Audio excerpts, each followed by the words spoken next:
Pusat Departemen Luar Negeri Amerika Serikat menyebut seorang penipu menggunakan suara yang dihasilkan oleh kecerdasan buatan untuk meniru suara Menteri Luar Negeri Marco Rubio. Ya, penipu tersebut pun berkontak dengan 3 menteri luar negeri negara lain dan 2 politisi Amerika Serikat. Pada pertengahan Juni, penipu yang menyamar menjadi Marco Rubio tersebut menghubungi para menteri, seorang gubernur di Amerika Serikat, dan seorang anggota Kongres melalui aplikasi pesan Signal. Departemen Luar Negeri Amerika Serikat pun mengirim pesan ke semua pos diplomatik dan konsuler dan menyarankan agar staf memperingatkan mitra eksternal tentang akun palsu dan peniruan terhadap Menteri Luar Negeri Marco Rubio. Meski tidak ada ancaman cyber secara langsung ke Departemen Luar Negeri, tetapi informasi yang dibagikan dengan pihak ketiga dapat terekspos jika individu yang ditargetkan disusupi oleh pihak tertentu.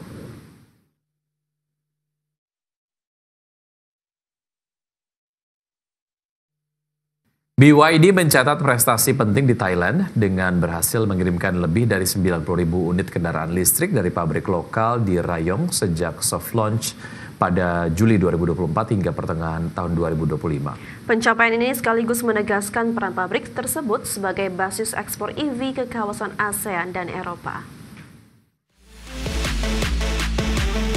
BYD mencatat prestasi penting di Thailand dengan berhasil mengirimkan lebih dari 90.000 unit kendaraan listrik dari pabrik lokal di Rayong sejak soft launch pada Juli 2024 hingga pertengahan 2025. Pabrik Rayong dibangun dalam waktu 16 bulan dengan kapasitas tahunan mencapai 150.000 unit, mencakup proses stamping, pengecatan, pengelasan, perakitan akhir hingga produksi suku cadar. Fasilitas ini mempekerjakan sekitar 10.000 orang dan menjadi pabrik EV BYD pertama di Asia Tenggara. Ketersediaan lokal turunkan biaya impor, dorong harga kompetitif dan pangsa pasar tinggi, menggenggam sekitar 40% pasar EV di Thailand hingga akhir 2023. Strategi ini didukung kebijakan insentif pemerintah Thailand seperti pengurangan tarif dan subsidi EV. Soft launch pabrik dilakukan pada 4 Juli 2024, bertepatan peluncuran produksi unit ke-8 juta BYD yakni model Dolphin yang langsung keluar dari jalur produksi Rayong.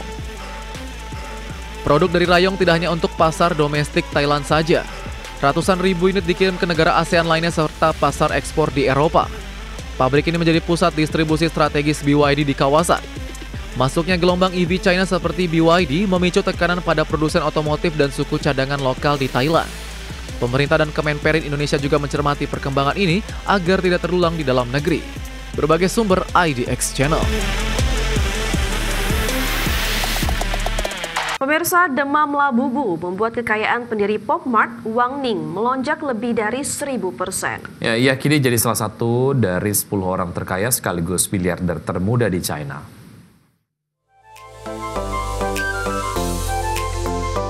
Pendiri Pop Mart International Group, Wang Ning, menikmati lonjakan kekayaan drastis berkat meledaknya popularitas karakter Labubu.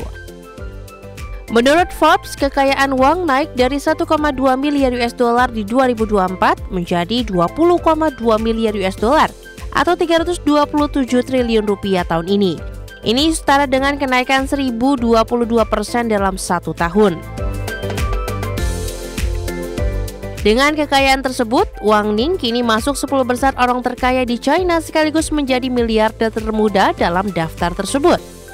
Nama Labubu mendunia setelah dipopulerkan oleh bintang K-pop Lalisa Manoval alias Lisa Blackpink. Labubu kini tak lagi sekedar mainan koleksi, tapi sudah menjadi simbol mode global. Boneka mungil ini muncul di berbagai tas mewah seperti Hermes Birkin dan Bottega Veneta. Antrian panjang di toko Pop Mart jadi pemandangan umum akibat permintaan yang melonjak.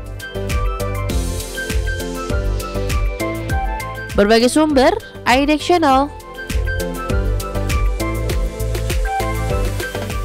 Kaspersky berhasil meraih 3 penghargaan penting dalam ajang C-Lab Security Award 2025 di London. Penghargaan ini mencakup kategori Enterprise Endpoint Windows, Small Business Endpoint Windows, dan Consumer Endpoint Windows. Kaspersky berhasil meraih 3 penghargaan penting dalam ajang SE Lab Security Awards 2025 di London.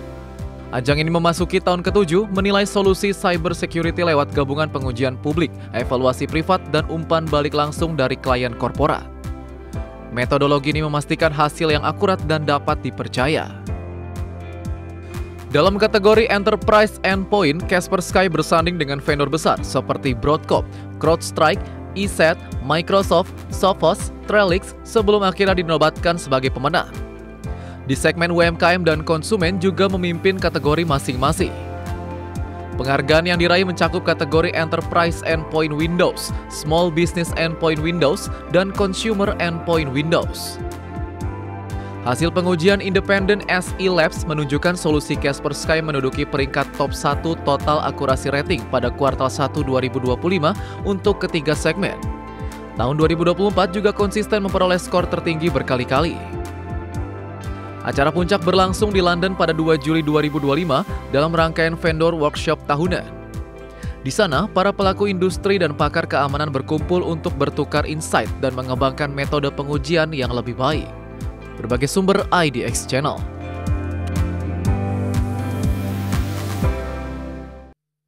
Pemirsa, kebakaran dahsyat melanda wilayah Tarragona, Spanyol dan menghanguskan hampir 3.000 hektar lahan hutan. Ya, lebih dari 18.000 warga diperintahkan tetap di dalam rumah, sedangkan militer dikerahkan untuk membantu pemadaman.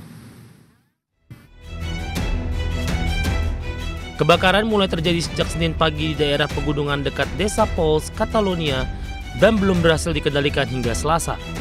Angin Mistral yang bertiup hingga 90 km per jam dan medan terjal menghambat pemadaman api. Spanyol sebelumnya mencatat bulan Juni terpanas sepanjang sejarah, membuat wilayah ini rawan kebakaran. Otoritas mengerahkan lebih dari 300 petugas pemadam dan pasukan militer ke lokasi sejak Selasa pagi. Warga di desa-desa sekitar seperti Serta dan Aldover terpaksa mengungsi atau bertahan di rumah akibat asap tebal dan kobaran api yang nyaris menyentuh pemukiman. Banyak warga mengalami malam penuh kepanikan dan ketakutan, menyebut situasinya belum pernah terjadi sebelumnya. Api berhasil dicegah menyebar ke arah sungai Ebro yang bisa memperparah situasi jika ikut terbakar. Sekitar 30% area terdampak masuk kawasan konservasi Taman Alam Els Ports, salah satu ekosistem penting di wilayah Catalonia. Penyelidikan terkait penyebab kebakaran masih berlangsung, namun belum dipastikan apakah karena kelalaian manusia atau faktor alam. Sebagai sumber IDX Channel.